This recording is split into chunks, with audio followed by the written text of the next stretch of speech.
And ટ્રાવેલ્સના આપણા મિત્રો સાથીદારોને આપણા ભાઈઓને એટલું જ કહેવા માંગીશ કે તમે જે આ બિઝનેસ કરી રહ્યા છો ટૂર્સ એન્ડ ટ્રાવેલ્સનો ઓ સેવા માટે કરી રહ્યા છો.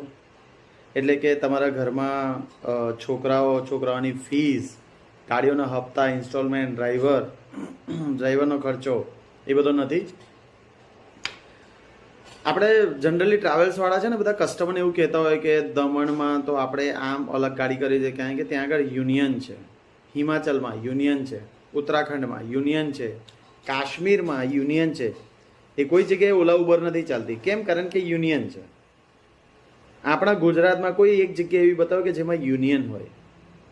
વડોદરા સંસ્કારી નગરી, એટલે વડોદરામાં તો યુનિયન હોવું જ જોઈએ ટ્રાવેલ્સનું. અને જે બનાવે છે એના લોકો પગ ખેંચે છે. જેમ કે અત્યારે નર્મદા પરિક્રમા ચાલી રહી છે, વડોદરામાંથી ઘણી બધી ગાડીઓ જાય છે, બધાના અલગ અલગ ભાવ છે. જેમ કે અર્ટિકાના 4,000 છે, ઇનોવાના 5,000 છે, ટેમ્પો ટ્રાવેલર્સના 7,000, 7,500, 8,000.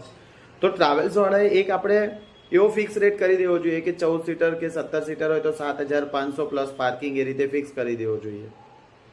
યા તો 20 સીટ લઈ જાય છે તો 8,500 પ્લસ પાર્કિંગ ફીસ ફિક્સ કરી દેવો જોઈએ. અર્ટિકા 3,500, 4,000 પ્લસ પાર્કિંગને ફિક્સ કરી દેવો જોઈએ. હવે તમે જો ટેમ્પો ટ્રાવેલર્સ અર્ટિકાના ભાવે 3,500, 4,000માં ટેમ્પો ટ્રાવેલર્સ મોકલાવ હોય તો તમને કોઈ ધંધાની પડી જ નથી. આ જે વ્યક્તિ મોકલે છે ને એના માટે સ્પેશિયલ છે ને. ટ્રાવેલ્સવાળાએ આપણે યુનિટી બનાવવી જરૂરી છે, કારણ કે એમાં ફાયદો ઉઠાઈ જાય છે. એક કસ્ટમર 5 ટ્રાવેલ્સવાળાને ફોન કરે, મેં આપ્યો 8,000 ભાડું, કોઈ બીજા આપ્યું 7,500, કોઈ બીજા આપ્યું 6,500, કોઈ બીજા આપ્યું 5,500, કોઈ એવું કીધું સાહેબ 4,000માં લઈ જાઓ ને ગાડી પડી જ છે.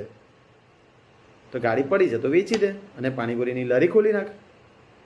તો યુનિયન ટેરેટરી રાખો, રેટ ફિક્સ રાખો, જેથી કસ્ટમર આપણાને છેતરી ના જાય. આપણે સર્વિસ આપીશું, 100% આપીશું, કસ્ટમરને સેટિસ્ફેક્શન આપીશું, સેફટી આપીશું, પણ રેટ તોડીને નહીં.